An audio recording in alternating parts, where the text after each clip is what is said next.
ये आवाज़ें बांग्लादेश के भविष्य की हैं जो सड़कों पर उतर आई हैं।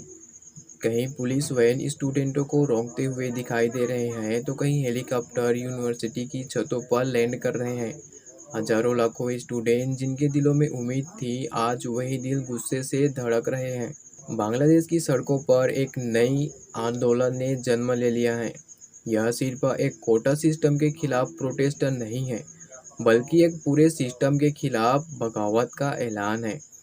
लेकिन यह सब क्यों हो रहा है? 5 जून 2024 को बांग्लादेश हाई कोर्ट ने एक फैसले से पूरे देश को हिला दिया। इस फैसले ने सिविल सर्विसेज में कोटा सिस्टम को फिर से बहाल कर दिया।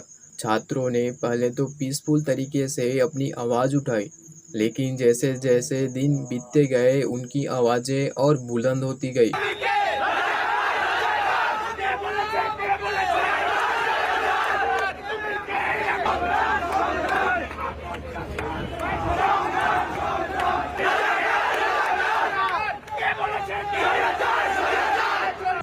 ईद के छुट्टियों के बाद स्टूडेंट ने फिर से अपना प्रोटेस्ट शुरू किया और इस बार वे अपने मकसद में और ज़्यादा कामयाब रहे। उनके प्रोटेस्ट ने देश के हाईवेज और रेलवे सिस्टम को जाम कर दिया। जैसे जैसे यह आंदोलन फैलता गया, सरकार ने पुलिस के साथ साथ आर्मी को भी सड़क पर उतार दिया। जहाँ जहाँ स्टूडेंट का गुस्सा फूटा, वहाँ वहाँ सरकार ने बल प्रयोग किया। कई जगहों पर पुलिस वैन ने स्टूडेंटों पर से अपना वैन को गुजार दिया और आर्मी ने हेलीकॉप्टर को यूनिवर्सिटी की छतों पर उतारना शुरू कर दिया। लेकिन इस दबाव ने स्टूडेंट को और भी उग्र बना दिया, उन्हें और ज़्यादा गुस्सा दिला दिया पुलिस के इन कारनामों के कारण। इस प्रोटेस्ट की आवाज़ें इंटरनेशनल मीडिया तक पहुंची और बांग्लादेश की सरकार पर इंटरनेशनल प्रेशर बढ़ता गया। जब यूनाइटेड नेशंस की गाड़ियों को प्रोटेस्ट के खिलाफ इस्तेमाल किया गया तो दुनिया भर में यूएन की छवि पर सवाल उठे। 14 जुलाई को बांग्लादेश की प्रधानमंत्री शेख हसीना के एक बयान ने इस आग में और घी डालने जैसा काम कर दिया। उन्होंने कहा, फ्रीडम फाइटर्स को अगर कोटा नहीं मिलेगा तो क्या रजाकारों को मिलेगा?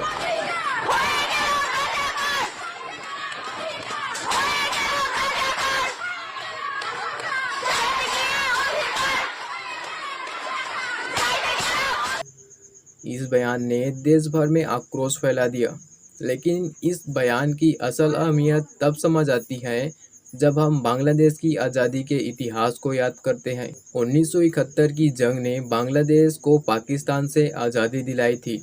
इस जंग में फ्रीडम फाइटर्स की भूमिका अहम थी, जिसकी वजह से बांग्लादेश को आज़ादी मिली। लेकिन वही एक और ग्रुप था, रजाकार, जो वेस्ट पाकिस्तान का समर्थन कर रहे थे। आज़ादी के बाद फ्रीडम फाइटर्स के लिए बांग्लादेश सिविल सर्विसेज में 30% का कोटा रिजर्व किया गया। समय बीतता गया और यह कोटा सिर्फ फ्रीडम फाइटर्स तक सीमित नहीं रहा, बल्कि उनके बच्चों और पोते पोतियों के लिए भी बढ़ा दिया गया।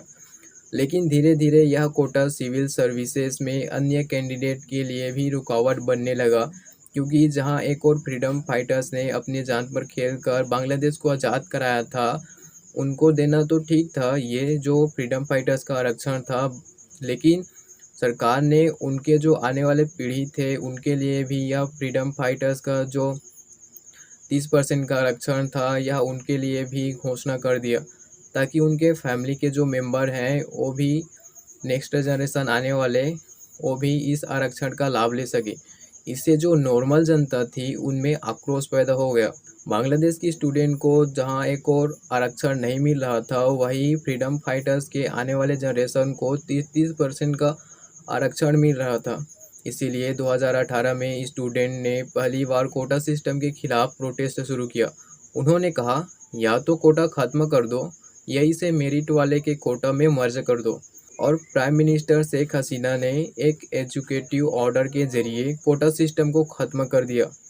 लेकिन 5 जून 2024 को हाई कोर्ट ने इस ऑर्डर को रद्द किया और यही से प्रोटेस्ट का एक नया अध्याय शुरू हुआ। 1% of all the jobs are reserved for people with disabilities. 5% are reserved for minority communities. 10% are reserved for women. Another 10% are reserved for people from underdeveloped districts in Bangladesh. So that's 26% of the jobs reserved. But that's not all. The largest reservation is for freedom fighters, the people who fought to liberate Bangladesh from Pakistan back in 1971. 30% of all jobs, all government jobs, are reserved for these people, for their children and their grandchildren. When we add this to the other reservations, the total comes to 56%, meaning 56% of the government jobs in Bangladesh are reserved. They're not open to the general public. And this is why the students are angry. और इस protest का आंदोलन इतना हुआ कि ये हालात से बेकाबू हो गए। 21 जुलाई 2024 को सुप्रीम कोर्ट ऑफ बांग्लादेश ने एक नया ऑर्डर जारी किया। उन्होंने कोटा सिस्टम में भारी बदलाव किया, जिसमें 53% सीट मेरिट के लिए रिजर्व की गई और फ्रीडम फाइटर्स का कोटा सिर्फ 5% तक सीमित कर दिया गया।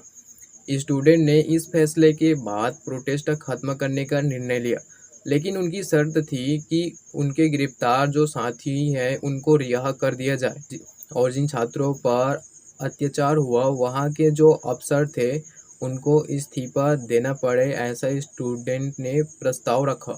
फिलहाल अभी के समय में बांग्लादेश की सरकार का कहना है कि हालात काबू में हैं और मोबाइल सर्विस, इंटरनेट और सोशल मीडिया को फिर से चालू कर दिया जा रहा है। लेकिन क्या वाकई में सब कुछ शांत है? हमने आपको इस विषय के बारे में थोड़ा मोड़ा जानकारी बताया जो हमें मालूम था। आपका इस पूरे घटनाक्रम में क्या ख्याल है? क्या सरकार ने सही किया या स्टूडेंट की मांग बिल्कुल सही थी? कमेंट में अपने विचार ज़रूर शेयर करें।